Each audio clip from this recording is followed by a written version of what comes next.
Rodgers, time runs out. Ball is out. It's picked up by the Texans and Sheldon Rankins. And he is in for a touchdown. Here's an interception for good measure. It's picked off by Bullock. And Rodgers is in his way, trying to make the tackle. Can't. And it's a touchdown, Texans. Rodgers' last pass went for a pick six. It is a 30-6 win for the Houston Texans with a dominating defensive performance. The Steelers are finished.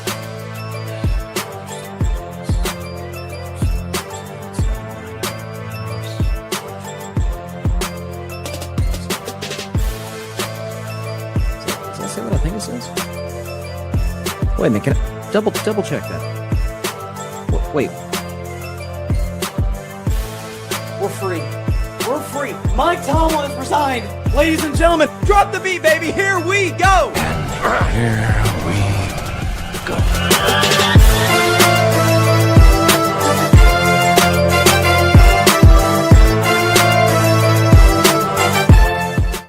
I'm waiting for this day for some time. Good evening, everybody, and welcome to Carving It Up Live right here on YouTube as well as on Facebook, Twitch, and on X. I am Bryson Carver, and man, I knew I'd be doing a show on the day after the Steelers game after it was announced that it was Steelers-Texans Monday Night Football for the playoff game. I did not necessarily think I'd be coming to you after another blowout Pittsburgh Steelers loss. Under these circumstances, under a sense of joy, like the weight has been lifted off of my shoulders and off every Pittsburgh Steelers fan's shoulders after a decade plus of mediocrity. Thanks everybody for stopping in. Feel free to chime in the comment section. Would love to know what y'all think. This is going to be, not only is it a different show in the sense that we usually do Monday, Wednesday, Friday, in this case, Monday, Tuesday, Friday. Not only is that different, this is basically from start to finish going to be an all Steelers show. Well, obviously, we're going to spend a ton of time on Mike Tomlin. We're going to do a big, long carving up the context as to why he was not even in the same galaxy of the coach he was hyped up to be for a long time. Discuss that. Also get into the Steelers' job, why I think it is absolutely clearly the most attractive job on the market among 9, by the way. Like over a quarter of the league is looking for a new head coach. Why the Steelers had the most attractive head coaching job on the market. And of course, y'all didn't think I was going to go through the show not talk about Aaron Rodgers and the just disaster class he put on tape yesterday, not just on the field, but in classic Aaron Rodgers fashion as it pertains to his leadership. So we've got a ton to get into on today's show. But first, when that game's ending 30-6, and you heard in our intro there, Aaron Rodgers, maybe the final pass of his career, and we'll get to Aaron later. Pick six, 50 yards. It's like that's just kind of a classic Steelers playoff ending. And you can consider the fact that we can now have an updated version of the graphic we've shown for a year. How have the Steelers started in their last 7 playoff games? Put that graphic and roll that beautiful beam footage.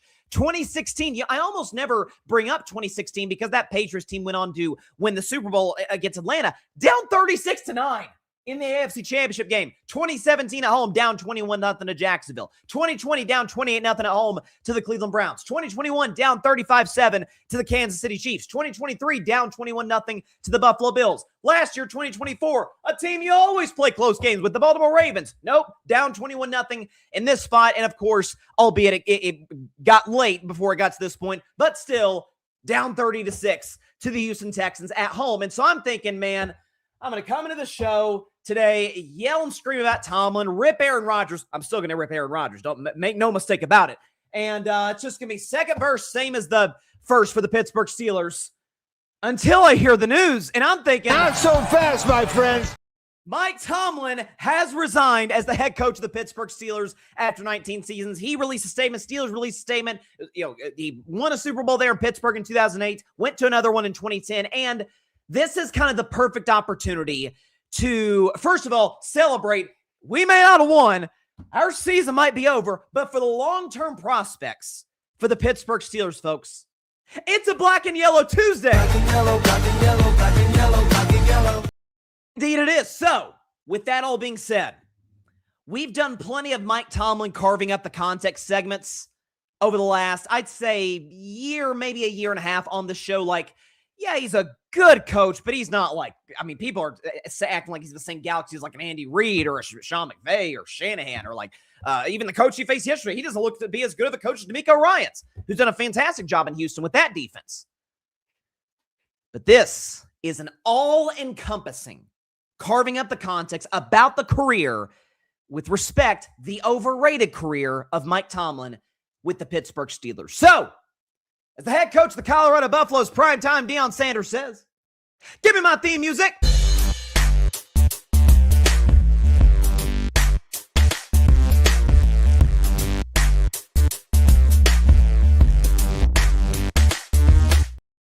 On this week's edition of Carving Up the Context, wanted to talk about Mike Tomlin's career with the Pittsburgh Steelers, which lasts 19 seasons. We're not going to do like an all-encompassing view of like every single one as far as like the Week 6 game against the Cincinnati Bengals back in 2011 or whatever. Like, we're not going to do that. What we're going to essentially do, what I'm going to essentially do over the next however much time that is in this show and in this video, is look bit by bit at the narratives, the prevailing narratives that have surrounded Mike Tomlin for a long time, and why it was it was almost like swearing on a morning television show to say, you know, maybe the Steelers could go in a different direction. How dare you even dare question the greatness of Mike Tomlin? One of the narratives, we sort of teased it in one of the earlier graphics. Mike Tomlin, man, I'll tell you what, he's a motivator. Like that's a guy who has the respect of a locker room. Those guys play their tails off for him. The reports came out of Pittsburgh today. Yeah, the Steelers were pretty irritated that Mike Tomlin made this move, with the organization involved with this, and they wanted to give Mike Tomlin a classy exit. I have no idea. I don't have sources within the organization, so I'm not going to speculate on that. What I do know is this. The motivating coach, again, put up the graphic one more time. This is how they've started in their last 7 playoff games. By the way, they've lost all of them. Last 7 games, 36-9, 21-0, 28-0, 35-7, 21-0, 21-0, and then it got late before it got to this point, but 30-6. So the motivator, Mike Tomlin, team came out flat in 6 of the last 7 playoff games.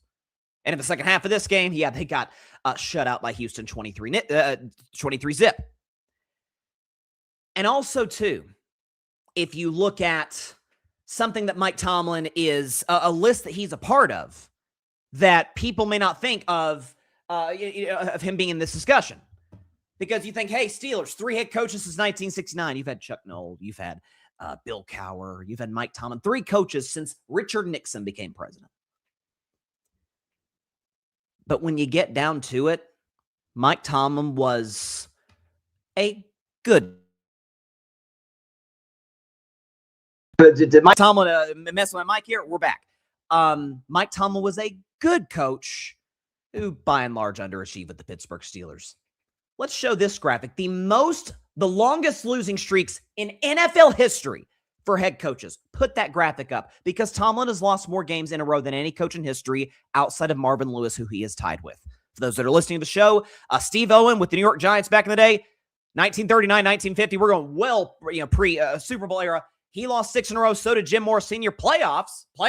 Well, I guess it's reflected in his record, right? Marty Schottenheimer, great offensive mind, but Marty Schottenheimer, God rest his soul, was notorious for his teams coming up short in the playoffs. He lost 6 consecutive games, with the Chiefs, Chargers. And then you look at Mike Tomlin and Marvin Lewis. Marvin Lewis, we thought for years, pretty good coach, but man, the Bengals always melt in the playoffs. And, Tomlin's lost just as many games in a row in the postseason as that guy. And if you look at the last 9 years in which the Pittsburgh Steelers have gone without a playoff win, we've updated this graphic as well that we've shown for the last year on the show. Teams that have won a playoff game more recently than the Pittsburgh Steelers, it's almost the entire NFL. Chiefs, 17. Eagles, we're talking about playoff wins. Chiefs have won 17. Eagles, 10. Niners, 10. Patriots, Rams, and Bills, 8. Buccaneers, 6. The Bengals, 5. Texans after last night, 4. Saints, Jaguars, Packers, Ravens, Titans, 3. Commanders, Cowboys, Falcons, Vikings, and Lions have won 2.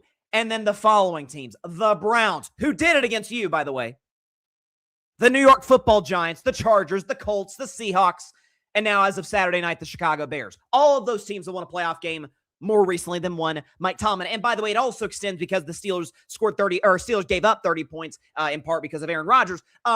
This is now a situation where Tomlin can't win shootouts. Tomlin cannot win games. And no coach's record is great. When his team gives up 30 points, but with Tomlin's, it's even worse. When the Steelers allow 30 or more points, they're 7-46. Since Big Ben retired, it's 1-13. Since the 2017 playoff loss to Jacksonville, which is the first year that the Steelers went on the streak without winning a playoff game in a season, 1-23. When the opponent scores 30 points. For context, it says carving up the context, that win came in week 1 of this season against the god-awful New York Football Jets, in which you needed a stop at the end. You needed Aaron Rodgers and Chris Boswell to come up clutch in week 1 to beat the Jets on the road. Speaking of that defense, by the way, right? Like, that's one thing I hear too.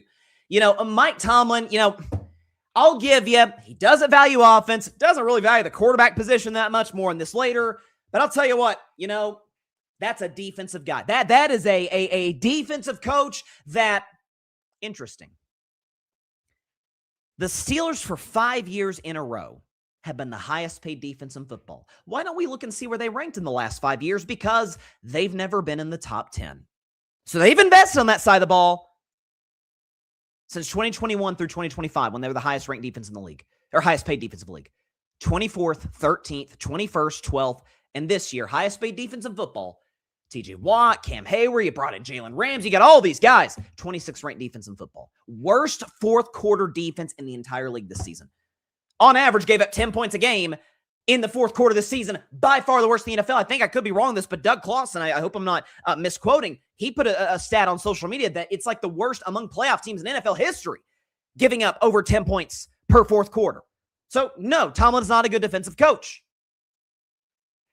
But you say, well, just still, the non-losing season. Man, to go 19 straight years, and not one time, you didn't even go 7-9. Maybe you didn't. You had a slew of injuries. You slipped into 6-10, or the Mike Tomlin era, as long as it was 19 years, it can be divided in 3 separate eras. And we'll show you that graphic and what those eras look like. So the first one, when he took the job, 2007, he was the defensive coordinator for the Vikings, was a young coach, 34 years old at the time, 2007 to 2010, 43-21, and he was 5-2 in the playoffs. The second era, 2011 to 2016, they're a 60-36 record, 3-4 record in the postseason. And then this most recent era, the last era of the Mike Tomlin era in Pittsburgh, 2017 through 2025, 90-57 record, 0-6 in the postseason. What do I mean when I say you can divide it into eras, so to speak? We'll go through as quick of a go through it at these 19 years we possibly can. So 2007, wild card team lost. That was the first year of the Tomlin era in Pittsburgh. Not going to hold it against him. Year 2, won the Super Bowl. Year 2, you went through, I know you went through Baltimore in the AFC Championship. I think was it Chargers? Yeah, Chargers, Ravens. That was the Palomalu pick 6 in the AFC Championship game. And then won, in my opinion, one of the greatest Super Bowls ever over the Arizona Cardinals. Santonio Holmes, Steelers fans, James Harrison. They all remember that play. Or those plays, rather. Next year, missed the playoffs. Okay. Next year, make another Super Bowl. You come back on the Ravens. You beat the Jets in the AFC Championship game. And then in the Super Bowl, Aaron Rodgers goes nuts. The greatest playoff game Aaron Rodgers ever had. It's this one shiny moment. Again, much more on Aaron Rodgers later in the show. That's the first Tomlin era. So it's like, oh gosh, 5 playoff wins. You got into a couple Super Bowls in 4 years. Not too shabby. And then the second era, because keep in mind too, Mike Tomlin took over for Bill Cowher, right? Mike Tomlin inherited a team that just 2 years prior to his hiring had won a Super Bowl. 3 years rather prior to his hiring, got their franchise quarterback in Ben Roethlisberger.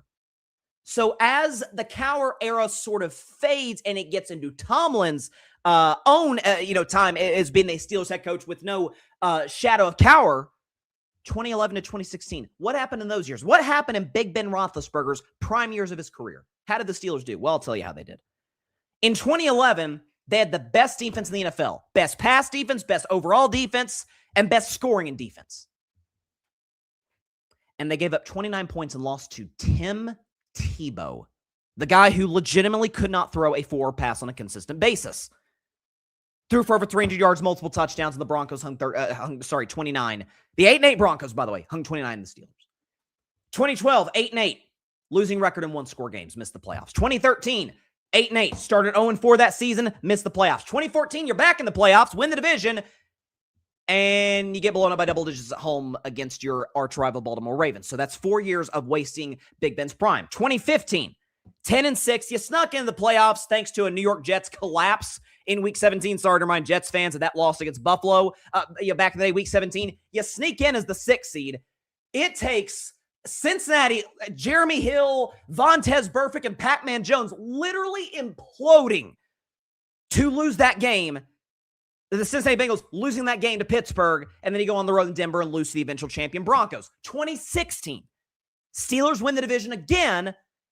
They beat Matt Moore and the Dolphins in the first round. They beat the Alex Smith Kansas City Chiefs in the division round. That's the last playoff win at this point, was against those Chiefs. Did not score a touchdown in the process against a bad Chiefs defense, and then get blown out by the Patriots in the AFC Championship game. That's the second Tomlin era. So the first one's like, man, you're winning a Super Bowl. You're going another one, deep playoff runs. The second era, you had one deep playoff run, 2016, but kind of some head-scratching losses to Denver and Baltimore and some missed playoffs in there with Ben in his prime. And the last era is the most damning. 2017, the Steelers went 13-3, had the 2 seed in the AFC, got the privilege of facing the Jacksonville Jaguars when they were coming off a bye. The Steelers coming off the bye, facing the Jaguars, who had just scored 10 points the previous wild card win against Buffalo. The Steelers gave up 45 and lost to Blake Bortles. In 2018, the Pittsburgh Steelers started, if I'm getting this correct, 7-2-1. They lost 4 of 6 to miss the playoffs. 2019, and folks, this to me is the turning point of the franchise. This to me is where everything flipped in the opposite direction for Pittsburgh. Big Ben was not getting any younger. Week 2 against the Seattle Seahawks, blows out his elbow. He's done for the season. Steelers are 0-2. Then they lose another game. They're 0-3. So at that point, it's like, oh, gosh, okay, Ben's gone. We have no chance whatsoever to contend. The Ravens, that was Lamar's first full year as a starter when he won MVP. Like, we're not catching them.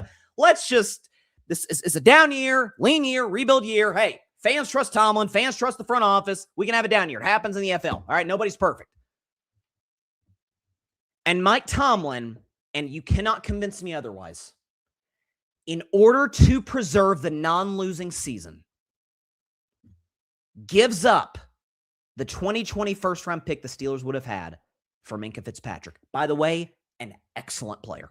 An excellent player. Was a great leader in that locker room for Pittsburgh. Pro Bowl caliber guy. Minkah was fantastic in Pittsburgh.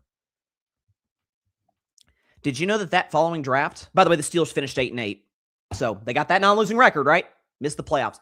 That next draft featured Joe Burrow, Tua Tagovailoa, Justin Herbert, Jordan Love, and Jalen Hurts. The last of those two, Love and Hurts, you know who drafted them? Well, we know who drafted them, the Packers and the Eagles. You know what those teams had in common with the Steelers? They already had a quarterback in place. Packers still had prime Aaron Rodgers, and the Eagles had Carson Wentz, 2 years removed from being an MVP contention. And the Steelers had an older Big Ben. And they said, you know what, we're going to prioritize the future. The Eagles, it was more of a backup plan for Wentz. The Packers, it was, we're preparing for the future post-Rodgers. I think it's safe to say Love has played quite well. And, you know, Jalen Hurts says, all he's done is gone to 2 Super Bowls and won a Super Bowl MVP. So what happens in 2020? Big Ben comes back, and the Steelers start 11-0. They lose 5 of 6 and get blown out by the Cleveland Browns at home. When the when the Browns didn't have Kevin Stefanski because he was out due to COVID. In 2021, you barely sneak in the playoffs because the Chargers and Raiders almost tied and you almost missed it, and you get blasted by Kansas City. 2022, what happens? You draft a low upside quarterback in Kenny Pickett. You go, hey, 9-8. You went on a 5-game winning streak. Preserve that non-losing record. I mean, just hang the banner at Acrisure Stadium for crying out loud. Missed the playoffs. 2023, made the playoffs 10-7. Blasted in the first round by Buffalo. Last year, started 10-3. It's like, man, could the Steelers get the 1 seed? 5-game losing streak to end the year and a blowout loss on the road against the Baltimore Ravens. And this year, you go all in for Aaron Rodgers, Jalen Ramsey, you bring in Jonnu Smith, DK Metcalf. Man, we're going for it. It's Super Bowl or bust, baby. And you score 6 points at home on extra rest in a playoff game against the Houston Texans. That is the Mike Tomlin era in a nutshell. And I know what some of you are saying, man, Bryson, I mean, come on. That last Tomlin era, it was either old Big Ben or it was Mason Rudolph, Russell Wilson, Justin Fields, and older Aaron Rodgers. I mean, you can't hold them to too high of a standard.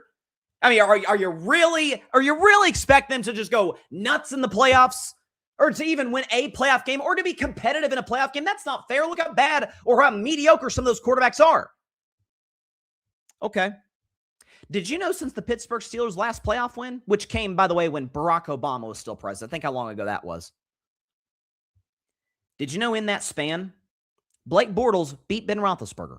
Case Keenum beat Drew Brees. Nick Foles beat Tom Brady. Ryan Tannehill beat Tom Brady and Lamar Jackson.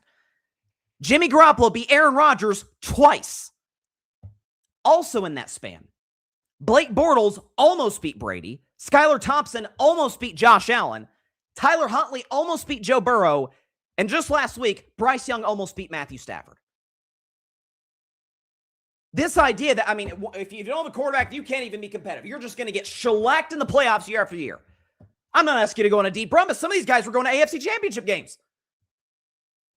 I mean, look at what the 49ers were able to do in the Garoppolo era. A guy who would, in some cases, throw 8 passes. Why? They built the running game. They invest in the offensive line. They believe in having a great defense, but it wasn't their entire MO. And if it was, I'm sure they would have done a better job than Mike Tomlin has with the Steelers defense, which, again, has never been top 10 in the last 5 years, despite being the highest paid defense in football. Something else. The whole thing, Tomlin doesn't have a quarterback. I thought, and we'll get to him later. What wasn't Aaron Rodgers supposed to fix that? That was the whole thing, man. You're waiting for Aaron Rodgers for 3 months after the offseason starts to sign with you in June. Missing OTA, so getting a late start with working out with some of the Steelers' weapons like DK Metcalf, Calvin Austin, and others. Wasn't he supposed to fix all that? And by the way, a lot of that blame goes on Aaron. We'll get to him later. Yeah, you believed in the guy who went 5-12 the year prior. I'm sure that's gonna fix everything. Something else about Tomlin. The mark of any great coach, let me back up. The mark of any great leader. The people that work underneath you or follow you, wherever the case may be, once they go off, once the birds leave the nest, so to speak, how do they fare? Mike Tomlin's coaching tree is non-existent. It's basically Bruce Arians, who won a Super Bowl in Tampa, coached the year multiple times. That's it. You look at some of his previous defensive coordinators, some of his offensive coordinator hires since Arians have been utterly abysmal. The one that was good, Todd Haley, he ran out of the building because of an ego issue. And if you look at some of his contemporaries, Tomlin's contemporaries in their coaching tree, Andy Reid is the same. Listen, Andy Reid, who comes from the homegrown coaching tree, the homegrown coaching tree is one of the best in NFL history, if not the best, certainly in modern history. Andy Reid's coaching tree features the likes of Sean McDermott, John Harbaugh, Doug Peterson, Matt Nagy, who did win a Coach of the Year for what it's worth, Ron Rivera, and Todd Bowles. Sean McVay, at least has Dan Campbell. That's worked out okay for Detroit. Pete Carroll, said Dan Quinn and Dave Canales. Those guys have been good. Sean McVay, who's 20 years younger, or maybe not 20, 15 years younger than Mike Tomlin. Here's his coaching tree. Kevin O'Connell, Liam Cohen, Matt LaFleur, Zach Taylor. Is he 40 yet? Is McVay 40 yet? Already a better coaching tree than Tomlin has had in 2 decades. So he didn't make the people around him better. Very similar to what I used to say for years about Belichick. Why is Belichick's coaching tree terrible? If Bill O'Brien is your best assistant gone head coach, that's a problem. Andy Reid makes guys better. So does, Pete Carroll, McVay, Shanahan. DeMeco Ryans came from Kyle Shanahan's coaching tree. He's the defensive coordinator in San Francisco before he got the Houston job. Not the case with Mike Tomlin. So with all of those things being considered, Bryson still. The resume is what the resume is. He won, 190 games, Super Bowl champion, went to another Super Bowl. You'll at least have to concede Mike Tomlin's a Hall of Famer. I don't know that.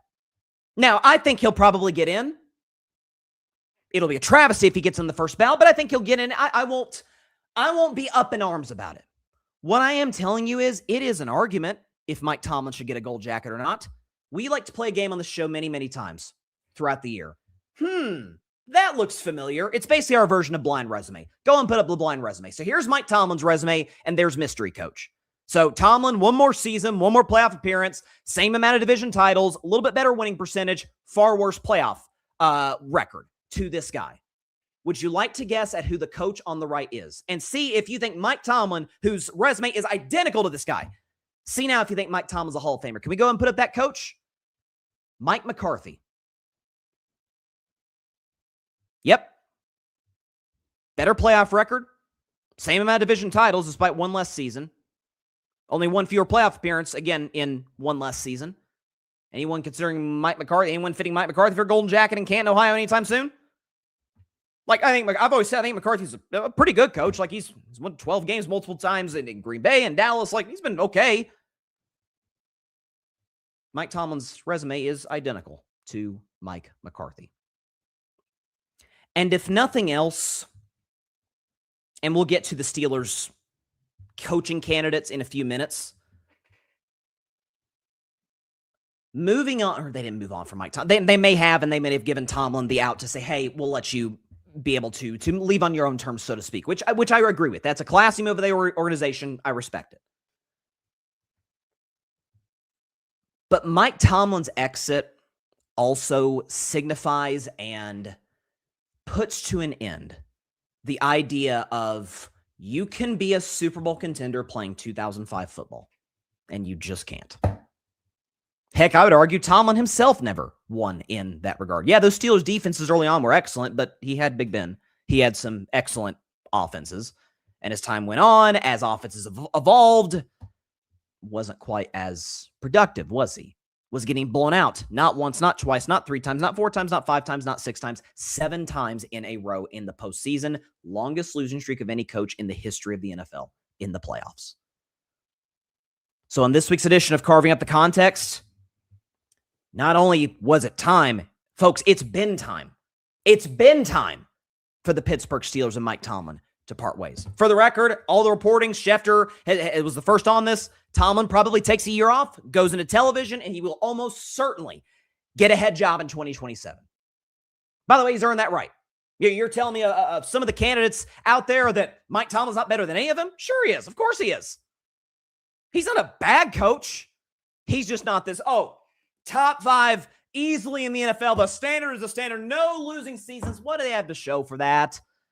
No one cares about that. The record for non-losing seasons in a row is Tom Landry. Does anybody talk about that? Am I the first person to tell you that Tom Landry has the all-time record for consecutive non-losing seasons? Because people think Tom Landry, they think about the fedora. They think about some of those doomsday defenses in Dallas and America's team and Staubach, and they don't think, he went the most seasons in a row without sucking. Sometimes you need to suck. Sometimes you need to bottom out. And I'll get to that with the Steelers head coaching candidates in a moment. But yes, I am overjoyed by the Steelers moving on and the Steelers and Mike Tomlin moving on from one another. This was a good thing for Tomlin. This was a good thing for the Steelers objectively. So in this week's edition of Carving Up the Context, lengthy version, but still, I'm a very, very happy Pittsburgh Steelers fan today. And to the Houston Texans, thank y'all for doing what you did to us last night, because maybe this was the straw that broke the camel's back. Let me get to the comments. I see my good friend, Alfred Parsard Jr. Shocked you're not yelling and screaming. Alfred, I would have been, and by the way, I still might with Aaron Rodgers. Your guy. Alfred loves Aaron, okay? So I will let Aaron hear in probably 10 to 15 minutes. I probably would have been yelling and screaming for an hour straight, but that news that broke around 2 o'clock Eastern Standard Time, that made my day a lot better, to say the very least. You prayed, this is from Alfred, you prayed and wished Mike Tomlin at Pittsburgh. By the way, check out the Metropolitan Report. Alfred does a fantastic job covering the Mets. Alfred's a dear friend of mine, does a great job at the show, had a big season in 2025. More things to come for you, brother, in 2026. He says, you prayed and wished Mike Tomlin at Pittsburgh. Oh, yes, I did. I firmly believe had Tomlin kept going, he would have beaten Tom Landry's record of consecutive winning seasons. And Steelers kept it close till Rodgers fumbled and it got ran back for a touchdown. He says, I can't bash Tomlin, can't say he underachieved and won a ring, never had a losing season. Again, the ring came from a roster that he inherited. That's not to say he doesn't deserve credit for the job that he did with that team, but this very much feels like a John Gruden inheriting Tony Dungy's Tampa Bay Buccaneers. That was Dungy's Bucs. That was the roster he constructed. Kudos to Gruden for getting the job done, but Dungy was part of that process. Cowher was part of the process at putting almost the entirety of the Steelers roster together that did win Super Bowl. I guess it was Super Bowl 43 in Tampa against the Arizona Cardinals back in 2008. So yeah, with those rosters, again, the second Tomlin era is almost as bad as the last. He went 6 seasons with prime Big Ben Roethlisberger, and he won 2 playoff games. Those playoff wins, by the way, came against Matt Moore and Alex Smith. The man just won the division. Yeah, it was the second worst division in football. Like, I'm not gonna go crazy about that. To be fair, this is from Alfred. To be fair, Big Ben was out of his prime. He had an out of his prime Russell Wilson, Mason Rudolph, and out of his prime Rodgers. Give him a break. No coach who is bad has ever kept 9 consecutive seasons. Coaches get clipped for much less these days. Tomlin is going to the Hall. Thanks for the Jets reminder. Yeah, I apologize for that. Rodgers went 5-12 in the Jets last year prior, but his numbers were solid. And on top of that, he wasn't the problem there and just won you the division. Again, I'm going to save my Rodgers commentary for about 10 minutes from now because I don't want that to necessarily be part of the Tomlin discussion, although it was Tomlin who did bring Aaron to Pittsburgh. Most empty numbers I've ever seen in my life watching the NFL, and I've done statistical breakdowns and game-by-game breakdowns of Aaron and some of the numerous close games at the end where he made the losing play, whether it was picks, fumbles, what have you. Got another comment from KIZK100. Love Tomlin. Sad to see him go. Is this the end of an era for better or for worse? And Alfred says, but Tom Landry's arguably the greatest coach in NFL history. I mean, you can make that case, but again, that's not the first thing we think of. Even with Tomlin. And this to me is an indictment. You think about the non-losing seasons more than you think about the Super Bowl. No coach in NFL history has a funky record. Again, if there were something to show for that, it's kind of like when the Patriots had that insane streak of winning the AFC East. It's like, yeah, they're winning the AFC East and getting to Super Bowls or worst case AFC championship games. Now, again, that's Tom Brady. But that record meant something. That stretch where New England was running the sport, that meant something. Kansas City was on the doorstep of breaking that record prior to this year. Yeah, they won 3 Super Bowls and went to 2 more. You can't get a single, get a single playoff win. Can you be competitive in one of them? The one that you gave up 45 to Blake Bortles. And again, as I said earlier, this idea, oh man, the coach, or not the quarterback play is bad. Again, I want to go over this list one more time. Since Tomlin last won a playoff game, Blake Bortles beat Big Ben. Case Keenum beat Drew Brees. Nick Foles beat Tom Brady. Ryan Tannehill beat both Brady and Lamar Jackson. Jimmy G beat Aaron Rodgers twice. Also, Bortles almost beat Brady. Skylar Thompson almost beat Josh Allen. Tyler Huntley almost beat Joe Burrow. And Bryce Young almost beat Matthew Stafford. I'm not asking you to go to the bowl. Could you win one in a decade? Could you not have, I don't know, the longest losing streak in the history of the NFL for coaches in the playoffs? Can he not be tied with a certified playoff joker, Marvin Lewis? Is that too much to ask? He says the Carve Master, that's the nickname he gave me. I appreciate that. The Carve Master is a harsh critic. Listen, I'm calling balls and strikes here. I just this not deification, but this overinflation of Tomlin's resume is driven me crazy for a while. When you watch the game, it's like, guys, bad situationally. He's way too conservative on 4th downs. Last 2 games are kind of an exception to that, but again, they're do or die games. Way too conservative on 4th down. The defense has been bad for a half decade straight, despite being the highest paid defense in the league. I mean, there were 12 reasons to move on from this guy. And again, I'm glad that he resigned. Honest to God, I'm glad he resigned as opposed to the Steelers firing him. But this is the last bite we'll play, and then we'll take a break and talk about Steelers head coaching candidates. But I've saved this soundbite from about a month and a half ago. James Harrison, the great James Harrison, one of the greatest Steelers defensive players of the last 25, 30 years. Had the iconic play in that Super Bowl. With respect to Santonio Holmes, I actually think James Harrison should have been Super Bowl MVP against the Cardinals. He had a 14-point play.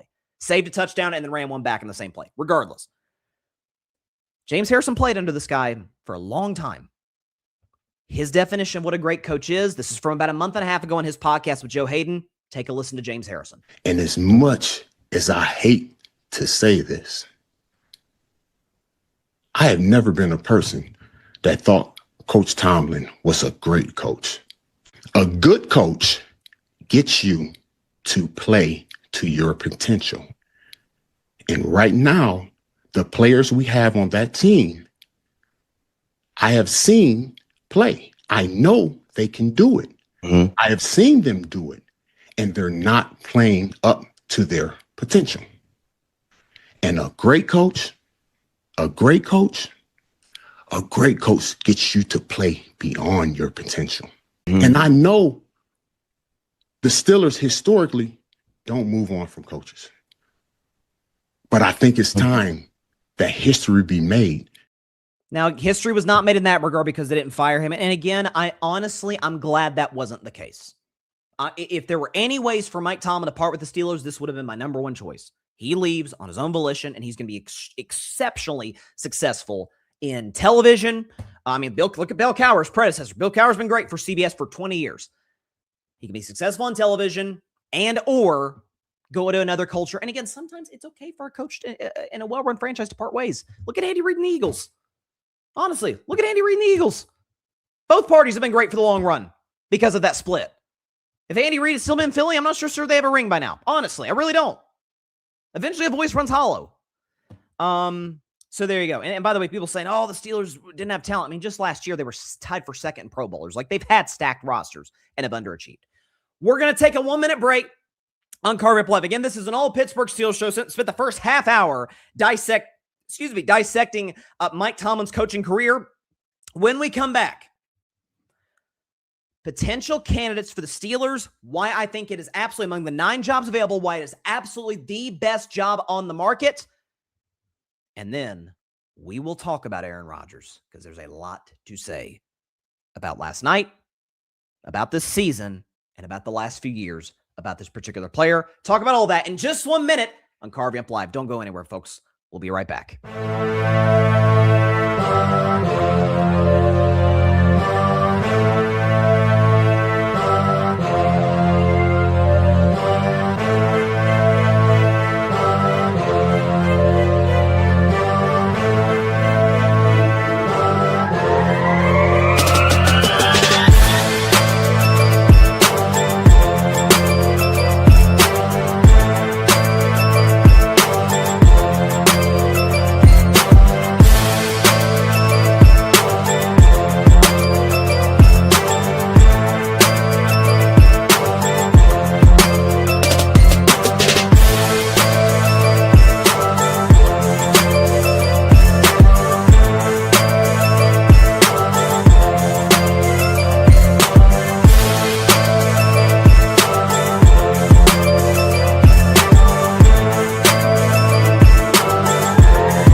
Welcome back to Carving Up Live. Appreciate everybody for stopping by on this special Tuesday show, which, again, we're not just doing because of the Tomlin news. Once I saw after the Sunday night crazy win against Baltimore last week that Steelers Texans would get me on Monday Night Football, I'm like, oh, I'm not going to wait till Wednesday's show to talk about whatever happens. I'm not waiting till Wednesday. I got to do it the very next night on the show. So appreciate everybody for stopping by today. Do have a few comments from my guy, Grady Edwards. Shout out to Grady.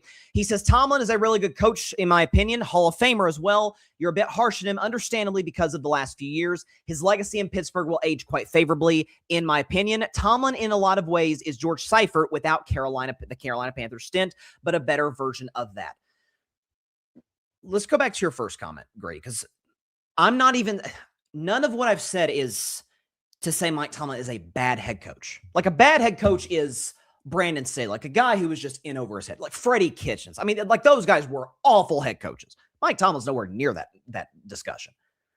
But he's kind of in that, yeah, he's a good coach. Like, yeah, if there's a job opening and the top 2 coordinators are gone, you hire him. Mike McCarthy. He's won. He's got a ring on his finger. Ironically, Tomlin and McCarthy actually faced each other in a Super Bowl way back when in 2010. Tomlin is the defensive version of McCarthy. They're the same guy, same resume. I mean, go and put up the list one more time. Like, it's identical. I'll have to remove Grady's comment. Here you go. I mean, again, 19 seasons, 18 seasons, 13 playoff appearances, 12 playoff appearances for McCarthy. Same amount of division titles. Win percentage has, Tomlin's in the driver's seat on that, but McCarthy's in the driver's seat in terms of playoff record.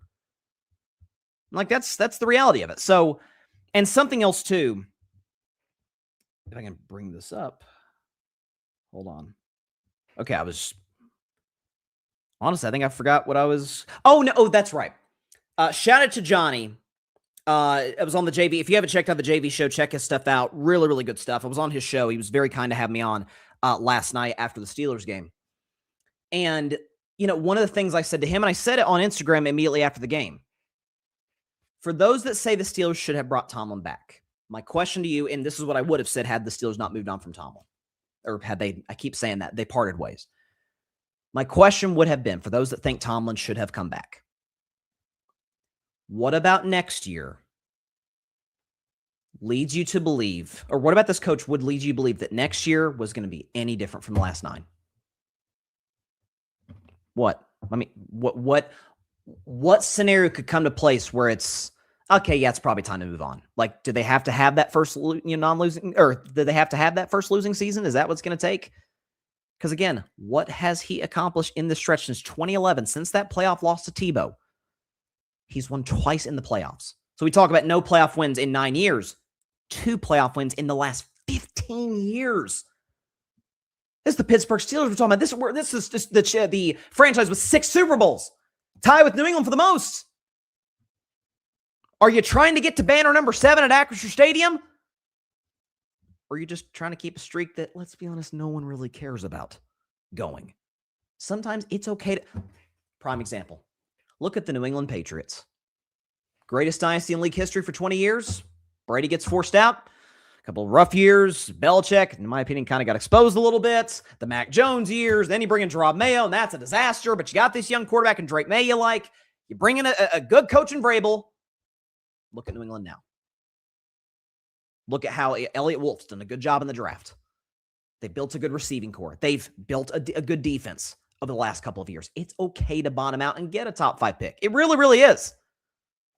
I mean, the last time the Steelers have a number 1 overall pick, it took Terry Bradshaw. That's how long it's been. It's okay to bottom out. And that leads me to the coaching search. That's the next question. Well, who's going to be the next guy in Pittsburgh? As we all know, 3 head coaches since 1969, which is insane. To me, before I get to the candidates that I would like to see, I want to say first and foremost, there are 9 coaching jobs available as we sit here today. They are Titans, Falcons, Cardinals, Dolphins, Browns, Raiders, Giants, Ravens, Steelers. Of those 9 jobs, it's over a quarter of the league is looking for a new head coach. Of those 9 jobs, the Steelers is the best job, unequivocally. Now, you can make a case for the Ravens because it's like, they have Lamar Jackson. Like, you don't just inherit MVP quarterbacks when you become a head coach. Kind of like Matt LaFleur did with Aaron Rodgers with the Green Bay Packers in 2019. In the case of the Giants, young, talented quarterback and Dart. In the case of the Vegas Raiders, number 1 overall pick in the draft, probably going to get Fernando Mendoza. And some of these other jobs, it's Titans, young, talented quarterback and Cam Ward. The easiest, or at least the simplest reason why the Steelers is the best job is something that we've known our whole lives watching football. You have the greatest job security of any job in all of pro sports. I mean, again, Chuck Noll was there for, was it 23 years, 24 years? Cowher was there for about 15, and Tomlin there for 19. Like, the job security is, and listen, Cowher had some lean years. They made that Super Bowl back in 95 when they lost the Cowboys, didn't make another one until 2005 when they beat Seattle in Super Bowl 40. They had a couple of rough years in there. They were still loyal. The Rooney family, for better or for worse, has been loyal to their coaches. So if you come into Pittsburgh, you know, I've got a bomb. I mean, it's got to be like, 10 or 11 wins in 3 seasons type of thing for it to get fired. Where fans are like, can see, oh, this guy doesn't know what he's doing. This is Brandon Staley, Freddie Kitchens. I love this guy. But Gerard Mayo, like, it's they're just in over their head. They don't know what they're doing. It will take that for the Steelers to have a quick trigger on moving on from the next head coach. So that in and of itself, I've got job security for at least a half decade, at least. Here's the second reason. And what I'm crossing my fingers and kind of waiting and seeing if the Steelers go this route. Because this is what I would do if I were the GM of the team. And then I'll get to the coaching candidates. Whoever the heck next head coach is, you bring them in the room and say, you know what? Welcome to the Steelers. This year, we might have the worst roster in football. Why is that? We're going to tear everything down. TJ Watt, maybe the greatest pass rusher in Steelers history, certainly since, the likes of Jack Lambert. Move him while here. There's still value. I love TJ Watt. I've got his jersey. Love TJ Watt. The Steelers have not won a single playoff game with him. That's not to say that's his fault. That's to say the Steelers have wasted him. One of the best pass rushers in football. In my opinion, outside of Myles Garrett, the best pass rusher in the league since he came in 2017. You've accomplished nothing with him. Move him. Trust me, plenty of teams will take a pass rusher. San Francisco might take him. Who knows? You move on. God bless him. If you want to keep him for veteran presence, I wouldn't have a problem with keeping Cam Hayward because he's about to retire anyway. You definitely move Jalen Ramsey, who's kind of damaged goods at this point. You can just kind of get what you can get for Jalen Ramsey. And in my opinion, I think they should move DK Metcalf.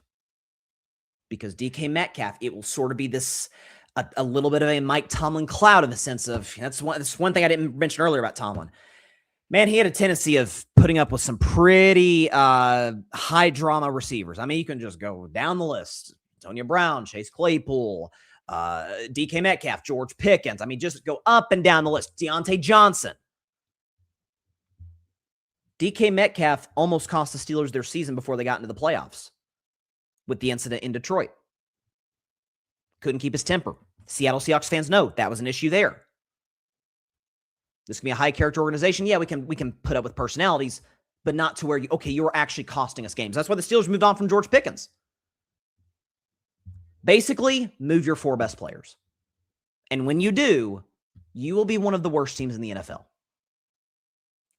What I would do, unless, because I'm not crazy about this quarterback draft aside from Fernando Mendoza, we don't even know if Dante Moore is going to be in the draft because he may not want to go to the Jets. Unless the Steelers have a guy, because they're going to have a mid-first round pick that they just love. Or if second round pick, like Philly took Jalen Hurts in the second round. If like a Trinidad Chambliss kind of falls a little bit, it's like, God, we kind of like this kid. We like what he brings to the table. Okay, bringing in a guy like Trinidad Chambliss. Because I'm not a big believer in Ty Simpson. But if they're in love with the guy, this draft, take him. Take your quarterback. If not, let's see if this kid, late round pick last year, Will Howard, let's see what he's got. I'm not really a believer. I think Will Howard was a product of having the most talented wide receiver I've ever seen in college football, Jeremiah Smith. But let's see what he has. Frankly, I wish that's what we would have done in the second half of this year. Start Mason Rudolph, then go to Will Howard. See what the kid has next year, and there's a good chance you'll win 3 or 4 or 5 games at most. Then you have a high pick for 2027. Then you get your guy. Well, Bryson, the fans will get mad at, will they? Ask yourself, Steelers fans, and I think I would understand the answer that I get here. Would you rather be bad short term for the optimism of being good in the future, or yeah, we would be much better than that with Tomlin and with the current guys in this roster, but we have a prayer's chance of being a contender, which has been the case for 15 years in Pittsburgh. And again, that coach, unless he's totally in over his head, the ultimate job security. 3 coaches since 1969. So you're set. You're good. You can move your family to Pittsburgh. If you got kids, set them up in a public school. Like, you're going to be there for a while. So that's why I think it's the best job in the NFL. So who would I like to take that job? There are 2 names that come to the top of my list. I'll go to the second place guy and the first place guy. The second place guy is Brian Flores, the current defensive coordinator for the Miami Dolphins. Brian Flores, who, by the way, actually was on the Steelers coaching staff back in 2022 after the Dolphins moved off from him. This is a guy who, again, I tend to be like, on Belichick guys, but this is one of the few that actually showed some promise. This guy took over the worst situation in the NFL, which the Miami Dolphins were in 2019. They had one of the worst rosters in football. And by year 2, year 3, like, God, they could be a playoff team. And let's be honest, he was right on Tua Tagovailoa. Mike McDaniel got the most he could out of him because Mike McDaniel's a really smart offensive coach, but Tua's pretty limited, and Flores was right in wanting Justin Herbert. So I already trust his judgment. I trust the fact that, yeah, it didn't really work in Miami, but A, Miami's poorly run, and B, you learn from your mistakes. Jason Kidd, didn't do well with the Nets, bombed in Milwaukee, did a pretty good job in Dallas in the NBA. I could see a very similar situation happening with Brian Flores. If the Steelers want to maintain the defensive culture, it's not something I love necessarily, but if you're going to, that's the guy I'd go to. That's a guy who, to me, can put together a good staff with the resources that the Pittsburgh Steelers have. That's a guy who can continue the tradition of having actually great Steelers defenses and not the 26th ranked defense in 2025 and not top 10 for the last 5 years. I like the idea a lot, just as to play with this idea. Maybe bring in Mike McDaniel if he doesn't get a head job to be your OC. Hey, I love that. Brian Flores, Mike McDaniel, there for the long haul, or not McDaniel because he'll be a coordinator, but there for the next couple of years to develop whatever young quarterback you take and believe in. And by the way, it's not like you can't be successful as an defensive coach. Look what D'Amico Ryan's doing in Houston. Look at Mike McDonald in Seattle, Mike Vrabel in New England. It's a little trickier with maintaining a smart offensive mind because it's an offensive league these days. But you can win 12-plus games and be a legit Super Bowl contender with a defensive guy, 100%. You absolutely can be. You can't be with an old-school defensive guy like Mike Tomlin or Pete Carroll. You can be with the Brian Flores, potentially. That would be my second choice for the job. If it comes out in 3 days, Steelers have hired Brian Flores, great hire. Hopefully he puts together a great staff. The top guy on my list, Kevin Stefanski, former head coach of the Cleveland Browns. Now, I know over the last, week, I guess since he was fired, or even going back to the middle of the season, when folks wanted you to be convinced, you know what? I know the Browns might be the worst organization in all of professional sports, but actually, their coach is the problem. The head coach in Kevin Stefanski, who's a 2-time coach of the year, who was the longest tenured head coach in Cleveland in, I think, 50 years, since the 60s. 60 years, technically. Won your first playoff game since 1994, went to the playoffs the first time since 2002, did it with garbage at quarterback. Won a playoff game. Beat Pittsburgh to do it, by the way. Beat the Steelers 4 years in a row in Cleveland. So yeah, Kevin Stefanski can coach. I hope Shedeur Sanders pans out. He's a limited player as it pertains to arm talent, as it pertains to decision-making at times. He had more picks than touchdowns, or more turnovers than touchdowns. I hope it works out for Shedeur. I'm pulling for Shedeur. Y'all know I love the Sanders family. This is the same Kevin Stefanski that saved Baker Mayfield's career. This is the same Kevin Stefanski that took Joe Flacco off the couch, got the Browns to 11 wins, and had people fooled into thinking they were a Super Bowl contender. He can coach. The idea that the Browns saw him like, you know what, we can actually do better than Kevin Stefanski is baloney, and it's classic Cleveland Browns behavior. So he knows the division. He's a 2-time coach of the year. And most importantly, and this, if nothing else, this will be the one thing that has him above Flores in my mind. He's an offensive guy. He is. You can win with defensive coaches, I just mentioned.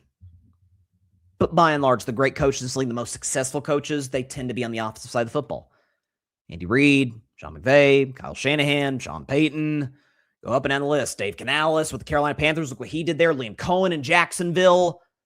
By and large, it tends to be the guys on that side of the ball. Why? Because as I've said since 2021 on Carving It Up Live, it's a quarterbacks league. And can you get the most out of the guy that you've got? Kevin Stefanski did in Cleveland, without question. Baker Mayfield was in bust territory. He got him to a playoffs and won a playoff game against Pittsburgh and almost beat Kansas City in Arrowhead in the next round. Did so in Cleveland with that garbage ownership that they've got there with the Haslam family who've destroyed the Browns for years. With bad rosters, really since his first few years in Cleveland, really his entire time in Cleveland, bad rosters in a brutal division with the well-run Steelers, well-run Ravens. The Bengals made a Super Bowl. And in that division, got to the playoffs twice with the Browns. Not even the Jets could do that. The man can coach. There's a reason the second the Browns fired him. Interview. Ravens won him. Giants won him. All these teams. Titans won him. Falcons. Knows the division. Offensive guy. Has actually, he's almost kind of what people say Tomlin is. He's overachieved based on the talent he's got. Tomlin's gotten the doors blown off him in the playoffs for years. Not Stefanski. The Houston win was a blowout, but came close to beating the dang Chiefs in the divisional round back in 2020. The guy can coach. And by the way, there'll be the element of, Cleveland Browns, you think you can do better than Kevin Stefanski? Okay, the team that's owned you for, I don't know, my entire life, the Pittsburgh Steelers, yeah, we'll take them. But we will gladly take a guy who's beaten us in the regular season 4 years in a row in Cleveland, Ohio. We'll take him. Because as far as coordinators are concerned, most of the best ones available are defensive guys. whether it's Chris Shula, whether it's Jeff Hafley, any of these guys. Again, Brian Flores, I just mentioned, he would be my first pick among coordinators. I guess the best OC on the market is Joe Brady, I guess, which that's kind of a little bit of a risk. If they want to take that risk, okay. He's an offensive guy. He worked with Burrow, worked with Josh Allen. Maybe he can work with whoever the next, hopefully, franchise quarterback in Pittsburgh is. But most importantly, whoever the Steelers hire, you know they'll have job security. Go in saying, you're going to get to build this with all the Steelers' resources and the history. You're going to get to build this from the ground up because we're tearing it down. Gone are the days of, could they win 8, 9, 10? No, we're going to suck for a year and maybe 2. We're going to bottom out to get some draft picks based on our record and based on the assets we get by moving a TJ Watt. You tell me you couldn't get 1 first-round pick for TJ Watt? You're telling me that a team wouldn't give you a 2nd or 3rd rounder for DK Metcalf? Jalen Ramsey couldn't net you a 5th rounder? You couldn't get a player in any of those? If the ultimate goal in Pittsburgh is to return this team to greatness, is to return this team to being a true Super Bowl threat, especially given the fact that the best players in this team are older, you're not doing it with the guys you've got. I'm sorry, you're not. You're not. This roster was put together specifically with the intention of winning 9 or 10 games. And that's what they've done. 3 straight years in a row, 10 wins. Wild card exit. Have higher standards in Pittsburgh. This move tells me, hopefully that's the case. We'll see who they move, they go to. I would go Stefanski or Flores. Those would be my first 2 choices. If they want to choose a wild card, okay. I will give the organization the benefit of the doubt in that regard. So we'll see. Before we get to Aaron Rodgers, Grady Edwards, Josh McDaniels, that's your guy. Hire that guy. No, and by the way, something else that is I was talking about defensive coaches being successful. One of the things that's helping Vrabel, and it's kind of in a reverse way, the way that's helped Andy Reid in Kansas City, having a great coordinator on your roster that was a terrible head coach because, he's not going anywhere. Josh McDaniels bombed with the Broncos, bombed with the Raiders. He's not going anywhere for New England. Great OC. Same case with Steve Spagnuolo in Kansas City, was a terrible head coach with the Rams back in the day. He's gotten some head coaching interviews. He's not leaving Kansas City. So we can get a guy like that, and we'll see. Tyler Reddington, shout out to my guy Tyler from the Grid. He says Harbaugh. That feels like it's just a continuation of the Tomlin thing. And by the way, it's an older guy. One thing, too, about Flores and Stefanski, both pretty young guys. Like, you want to hire a Steelers. The intention, if you're becoming the head coach of the Steelers, is that they're there for the long haul. Not trying to be ageist in any way. That won't be the case for for Harbaugh. Allie Q6M, we're getting Brian Flores. If we do, I got no problem with that whatsoever. Steel City in New York. A lot of us want Harbaugh, but remember, Tomlin was only part of the problem. Rooney Jr. is a bigger problem, maybe potentially. Let's see how this head coaching search works. Let's see what type of guy they'll bring in to set a new culture, a modern NFL culture set on winning by today's standards in the NFL, more of an offensive-minded standard. We'll see what the Rooneys and Orcon potentially decide to do. Steel City in New York says, I will take Flores, truthfully. Okay, I can see that. Grady, Saleh Flores, I don't know his contract status, but look at LaFleur with Green Bay. That's what I would start. Again, I wouldn't be mad if we hired LaFleur, but his game management this year, a lot of Packers fans have been complaining about it for a while, and this is kind of the first year I'm like, oh, man, they kind of have a point. I think they lost 3 games this year in which they had a 10-point lead at halftime. Like, that's including the playoff loss to Chicago. Saleh, again, if that would be probably like the 3rd or 4th option on my list, probably 4th. He bombed with the Jets, but it's also like, yeah, so does everybody. So he deserves a second chance. He's done an amazing job in San Francisco. I would not be mad at that move. If they do decide to go that direction, we'll see. The Jets are certainly worse for having fired him. That's what we do know for sure.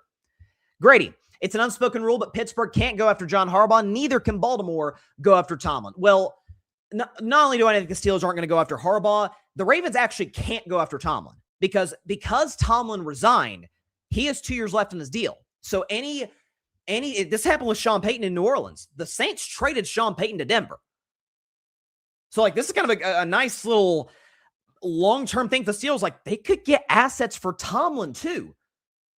He'll almost certainly take a year off. I'm sure he'll get the coaching itch in 2027, and then he can trade him to whoever wants to bring him in for services. Steel City, time to break the unspoken rule? Maybe. Grady, also Arthur Smith, and no, I do not want Arthur Smith to be the head coach. Not with the uncreative play calling, not with whatever the heck that was last night from a gameplay perspective. Let's see. If Arthur Smith gets the nod for Marini Jr., I'll be trading all my Steelers stuff I've accumulated for Lion stuff. I want to do Bill Cowher would recommend. I'd trust that opinion. Remember this, we have an owner who thinks Tomlin is doing a superb job and even extended his contract. Tomlin was not the major issue. Fair enough. Lil Scotty 5772. It's not all on Coach T. He can only do so much. Players have to come and play and execute. A new head coach won't change a thing. We will still be first round exits. Again, if Tomlin's whole MO is motivation, is having guys ready to go, why are they literally never ready to go? I mean, last night it was close. It was 7-6. The Steelers were playing horribly. CJ Stroud, guys, is the only reason that was close for 3 quarters. I mean, let's be honest. Fumbling snaps, the bad interception to Eccles in the red zone when Houston could have went up 14-6 to start the third quarter. Like, if Stroud was played mid quarterback play, that game would have been over at halftime. Like for long stretches, like, oh my God, the Steelers are going to win this game, and we do not deserve to. And I'm going to have to give like a half-hearted apology to one Aaron Rodgers. Speaking of which, let's talk about Aaron Rodgers. We spent an hour on Tomlin and coaching candidates. Let's talk about Aaron Rodgers. So, man, there's a lot of things to say about last night in this season. So, as I'm sure a lot of you out there know, from YouTube videos during the offseason to when Aaron was signed in June and all throughout this season, I hated the fact that Aaron Rodgers was my team's quarterback. In the simplest terms, from a production standpoint, because he hadn't won a playoff game since 2020. Prior to this year, I hadn't been to the playoffs since 2021. He hadn't been good since 2021. In fact, would you believe that since week 14 of the 2021 season, Aaron Rodgers has thrown for 300 yards one time? One time. Tom Brady has had more 300-yard passing games in that span than Aaron Rodgers. And Brady's been retired for, 3 years. There's also the leadership component, which I will get to in a moment. But let's start with Aaron Rodgers, who, after the game was over, if we have the soundbite, Aaron Rodgers was talking about the things that are going to go through his mind as it pertains to making the final decision for whether this will be the end of his career or not. Take a listen to Aaron Rodgers. Does that game affect your decision for what to do next year in any way? No, I mean, I'm not going to make any emotional decisions. Disappointed, obviously, such a fun year, a lot of adversity, but a lot of fun. Been a great year, overall in my life in the last year, and this is, a really good part of that, coming here and being a part of this team. So it's disappointing to be sitting here with the season over. Now you see what he did against the Texans yesterday. He was nothing short of abysmal. He had no touchdowns, 2 turnovers, both of which were returned for touchdowns. So the Texans defense more than doubled up the Steelers offense, which is unbelievable. He barely completed half his passes. He had 146 yards, a 50 passer rating, and a QBR from 0 to 100 of 14.3. And of course, the Steelers were shut out in the second half. And let's be honest, this was par for the course because Aaron, the whole idea, and a lot of this goes back to blaming Tomlin. The whole idea not that I had, because I was against this from day one. I thought this was a ludicrous move from day one, regardless. The whole idea of bringing Aaron Rodgers to Pittsburgh was not only do we believe we can win 10 or more games and be a playoff team, division champion, all that, but we can beat the good teams. Therefore, we can win in the postseason. Well, against good teams, against playoff teams, Aaron Rodgers was horrible. He played 6 games against playoff teams. He had as many picks as touchdowns, 6-6 TD to INT ratio. He completed 57% of his throws, this is insane, 164 pass yards a game for Aaron Rodgers against playoff teams. The passer rating king had a passer rating below average of 70, a QBR from 0 to 100 against playoff teams of 23, and he was 1-5. And the one win came back in week 3 against New England, and I came out the next day on the show and said, yeah, we should not have won that game. The Patriots had 5 turnovers, 2 at the goal line. We should not have won that game. Patriots fans, y'all know that. Steelers fans, y'all know that. So this Aaron experiment was a failure. I know a lot of people are coming out saying today, well, for a 42-year-old, he played pretty well. That wasn't the expectation. The expectation was for him to be better than Russell Wilson and Justin Fields and Mitch Trubisky and Mason Rudolph and Kenny Pickett and an old Ben Roethlisberger. And when it was all said and done, the season ended the exact same way with Aaron that it did with those guys, with a blowout loss in the wild card round. And that's just the reality of it. All those teams had bad defenses. All those teams had behind-the-times offensive schemes.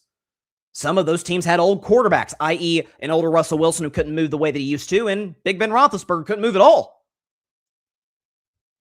So there's no excuse for Aaron in this situation. Oh, he was old. Oh, the offense was bad. The offense has been bad. The defense has been either at best mediocre, at worst terrible. So there's no excuses for Aaron Rodgers. But the thing that struck me the most about that playoff game last night, and initially I didn't want to tweet anything, I didn't want to say, maybe I should have, but I want to be, the number one thing I want to be on the show. Yes, I'm opinionated. Yes, I sometimes spat out things and people think I'm crazy, whatever. The number one thing I try and always be on the show is fair. When Aaron Rodgers had good games this year, I gave him credit against the Jets, against the Cincinnati Bengals. He played well against Detroit. Like, he had some pretty good games during the season.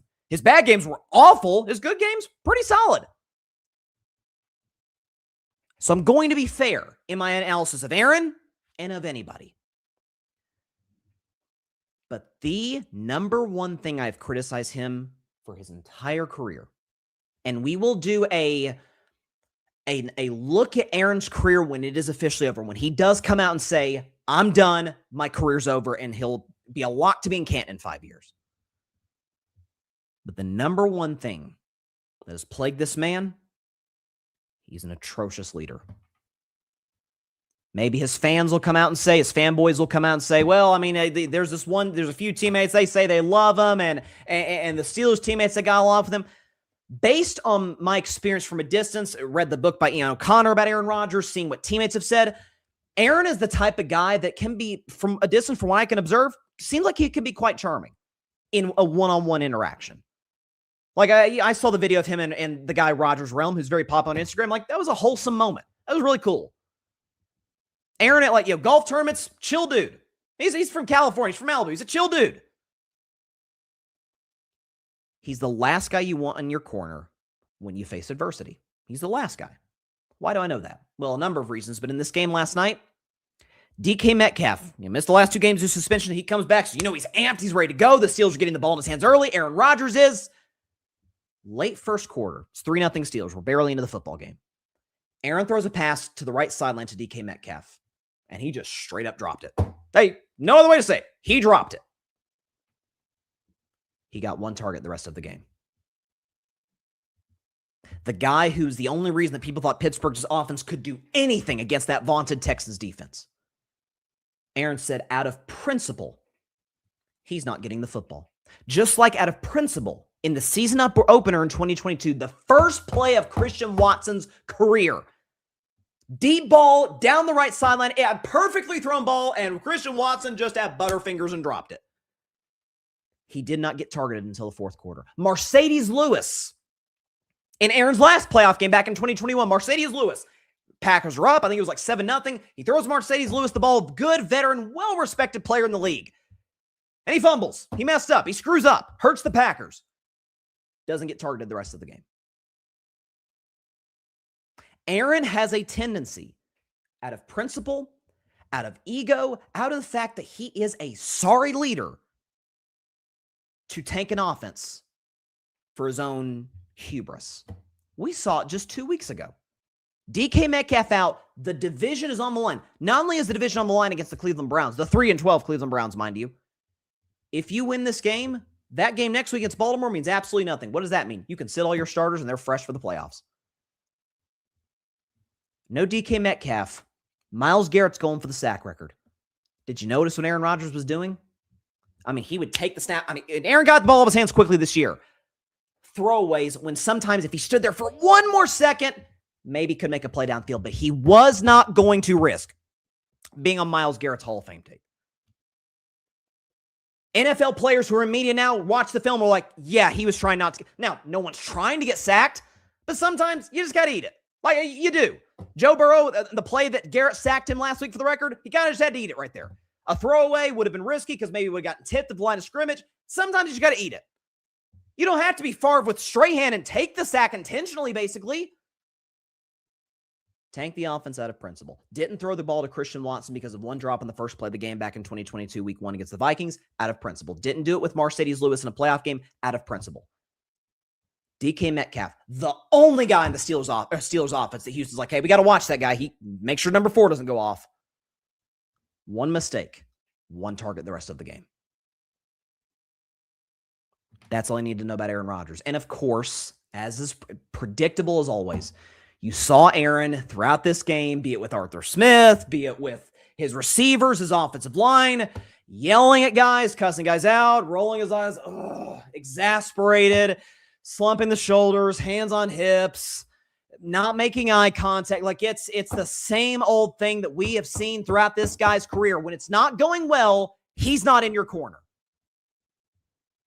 And as a cherry on top, last question he's asked his post-game presser, Aaron Rodgers, prickly with the media once again. Here you go. What did you learn from being with Mike for a season about him? I've answered that a number of times. I've talked extensively about how I feel about Mike, and I just did in that answer. So, thanks. Just had to throw that little jab in there too. How many times have we said that? Quarterbacks, politicians, what they both have in common, they are trained. Do not give the media anything. No sound bites, no nothing. The linebacker, the receiver, the running back, the O-lineman, what they can be, the class clown, not the quarterback. Brady was excellent with the media. Both Manning brothers were great with the media. Mahomes was great. Dak's great. Aaron Rodgers is one of the worst I've ever seen. Not quarterbacks, NFL players in general with the media.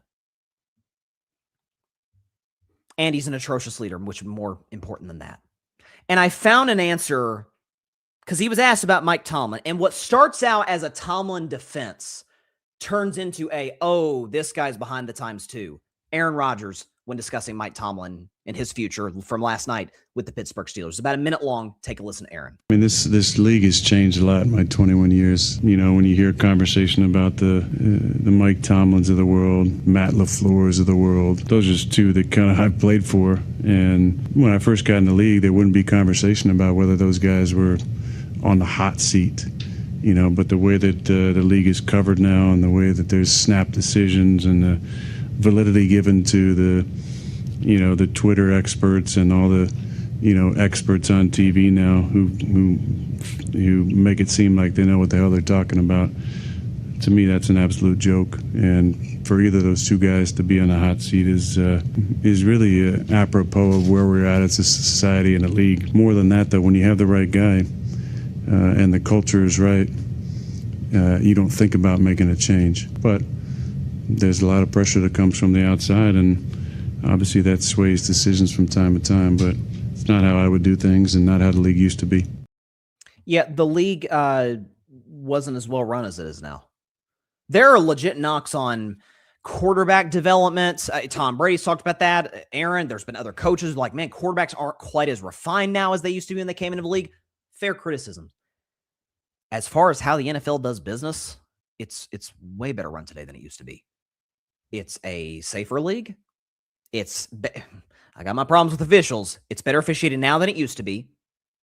The catch rule, it's a lot easier for an average fan to determine what's a catch, what's not a catch. Remember the tuck rule game? Like some dumb rules that used to exist in the rule book don't anymore because they didn't make sense. They made the NFL more difficult to watch. Quarterbacks are more protected now than they used to be. They should be. They're the most valuable player on the field. And as for organizations, yeah, are some teams quick to pull the trigger on moving head coaches sooner than they should? Yeah, I ripped the Cleveland Browns for doing that with Stefanski. But you can also wait too long, which the Steelers did with Mike Tomlin. The Eagles, to a certain degree, did with Andy Reid. And by the way, I think the world of Andy Reid. But sometimes both parties need to go their separate ways. a coach and a franchise, it's not going to be marriage. They're not going to last forever with each other.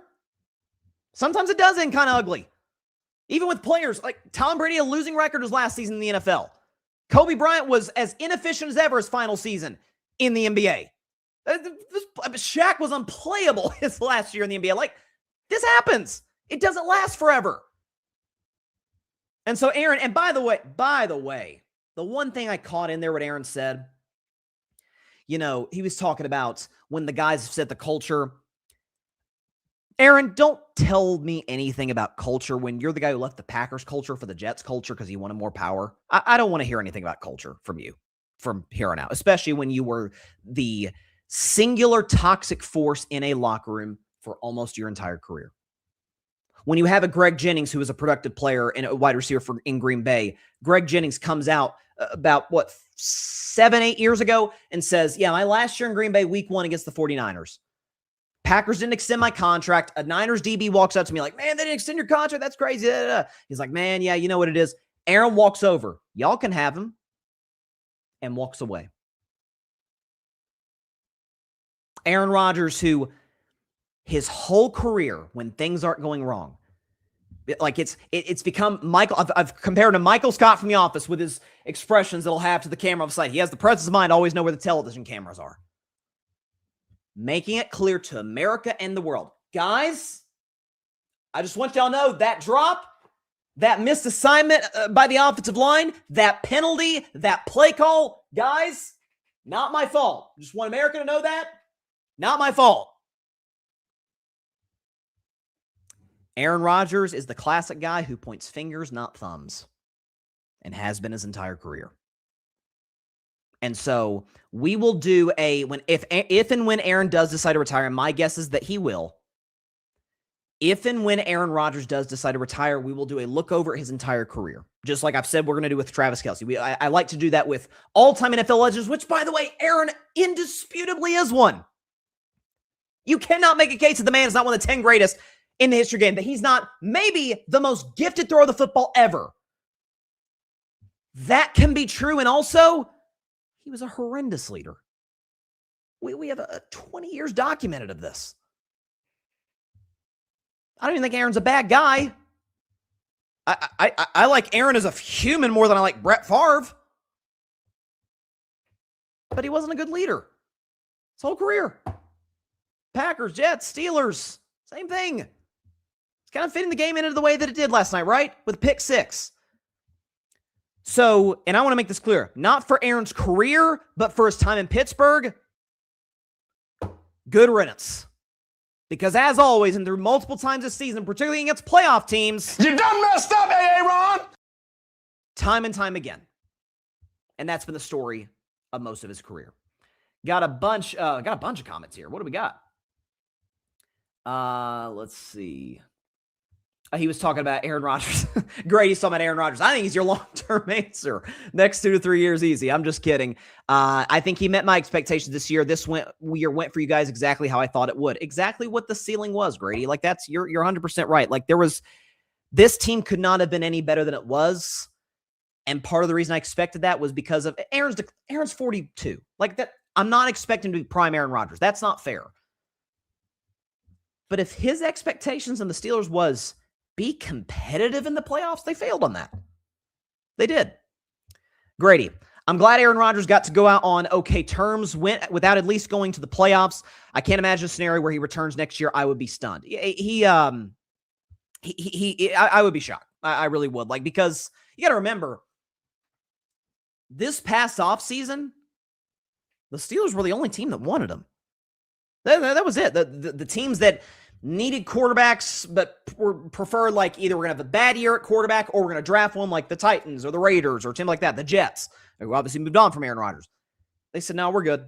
The Minnesota Vikings, J.J. McCarthy probably needed to sit another year. No, we're good. We're going to go with J.J., not Aaron Rodgers.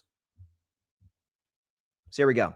Oh, I think we got an Aaron Rodgers fan in here. We got Andrew Mann 9851. Yep, because after catching 4 passes in a row, he started getting double cover, man.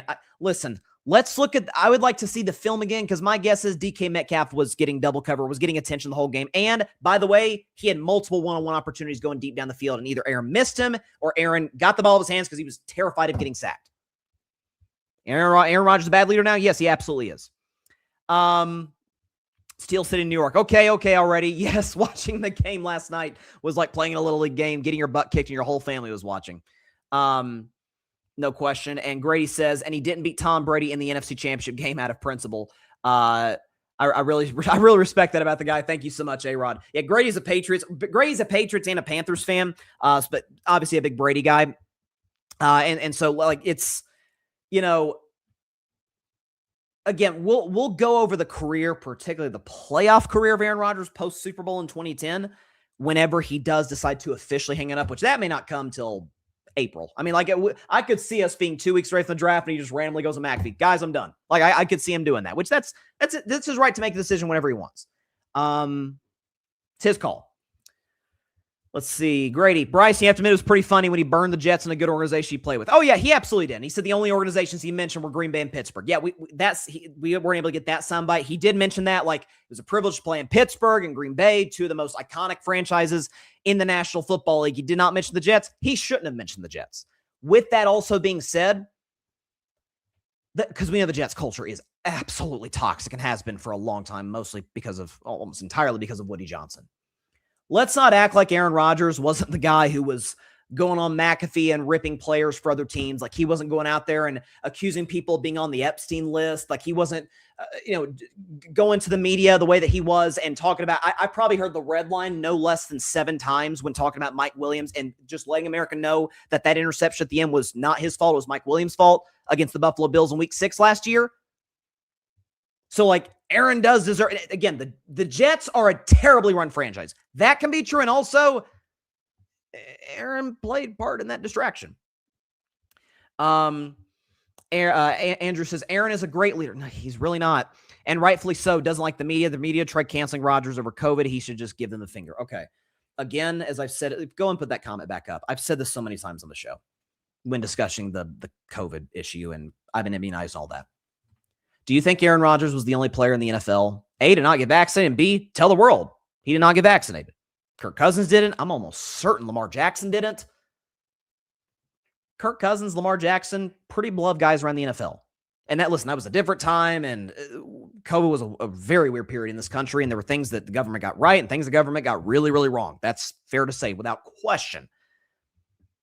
But that by itself is not the reason people are like, oh, God, screw this guy. Some people, sure. But others, it's like, yeah, he's had issues with coaches for years. He's had issues with teammates for years. He's taken shots at front office who've given him nothing but talent for years. So the COVID issue is not the reason that people turned on Aaron. There's a bunch of players who didn't get the vaccine. Didn't hurt their standing in the NFL. Aaron, this is from Steelers New York. Aaron is right. When we were happy with this team, the last thing we thought about was change at the top. Okay. So I think Aaron rage quit. Andrew rage quit. It's really hard listening to you when every one of your opinions, everyone are separated, but regardless, is like 100% wrong. No, quarterbacks should not be protected. Okay, so you want guys like Aaron to have a shoulder injury like he had in 2017. OMG, this guy sucks. Bye to you as well, Aaron or Andrew. I keep getting your name wrong. But it's again, with the exception of going to the playoffs, the year went exactly the way that I thought it would. And so, listen, I'm not sure I've ever done an hour and a half talking about one team. I think the word Texans came out of my mouth maybe 5 times this entire podcast. And like, it's going to sound like I'm just dismissing them entirely. Listen, that defense, we know the defense is unbelievable. I think they can cause problems for New England. I'll preview that game and the other 3 divisional games. Johnny from the JV show, he's going to be joining me on Friday. Cannot wait to have him on. He's a great content creator. Subscribe to his content, on social media. Does a fantastic job. But we're going to preview those 4 playoff matchups. Houston can give Drake May problems because they can give any quarterback problems with Will Anderson and with Daniil Hunter. And by the way, with some of the guys they have in the middle and Derek Stingley, like they're stacked. Nico Collins, we haven't mentioned this. The Nico Collins concussion, that hurts this team with him being out. And it sucked to see because he got hurt early. I think Schefter or Warren Sharp, somebody reported early in the game that he had, talked about he had a concussion earlier this season. And so in the play where he just goes head first in the turf, it's like, oh gosh, like that's, he's not playing next week if the Texans win. So, Christian Kirk, Xavier Hutchinson, like those guys really did step up. Other than that, man, they're going to have to really rely on Woody Marks, on Nick Chubb from time to time, on running the football the way that they did. But other than that, it's I would be very surprised if New England lost. Let's put it that way. Let's see. Grady, Aaron Rodgers was more talented than Brett Favre. Completely agree with you. Brett Favre was a better player. And I like Rodgers, but he never took accountability for anything, and that was his problem. And he says, this is talking about the ad campaign. He's talking about Andrew in the comment section. Andrew, go eat a Snickers, brother. Trust me, it does wonders.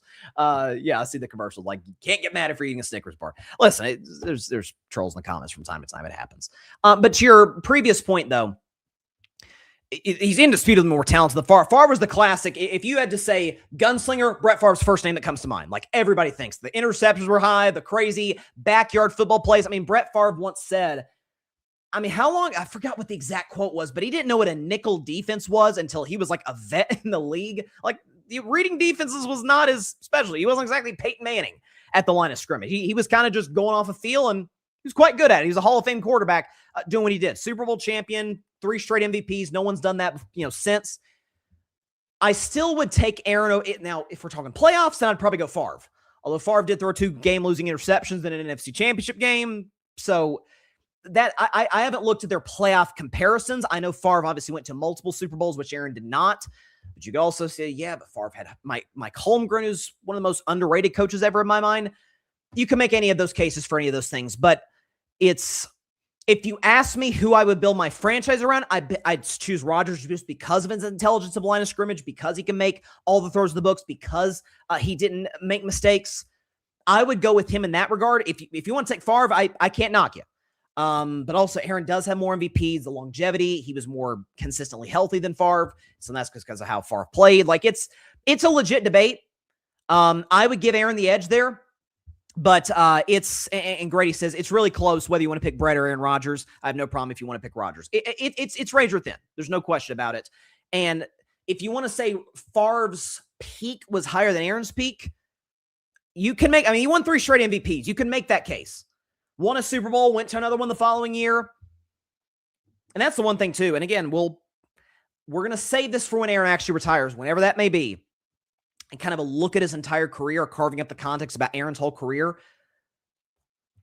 It's one of the big head scratchers in NFL history among quarterbacks is, man, what was his 3rd year as a starter? Yeah, 3rd year as a starter in the NFL, wins the Super Bowl. And in his 4th year as a starter, he wins league MVP, his first league MVP. He won a Super Bowl in 2010. How he didn't go back the rest of his career, the last 15 years of his career. That is going to be the ones that future NFL fans are going to look back and like, how'd that happen? Dan Marino made a Super Bowl his 2nd year, never went back.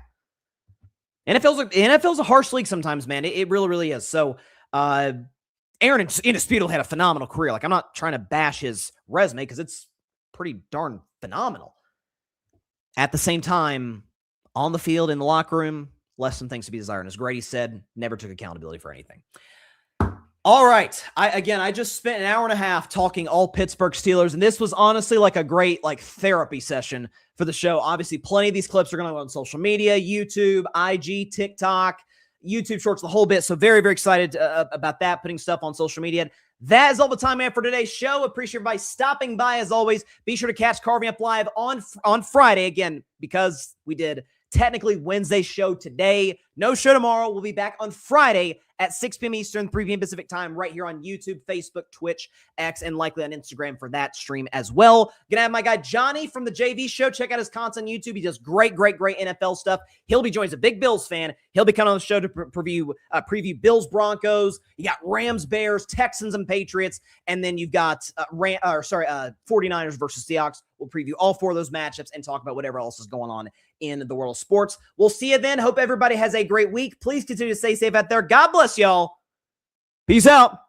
And as per usual, You done messed up, Aaron! thanks so much for watching the show on YouTube, and be sure to go click that big red subscribe button and check out the other clips and full shows from Carving It Up Live, as well as our other incredible content creators here on the Grid Network.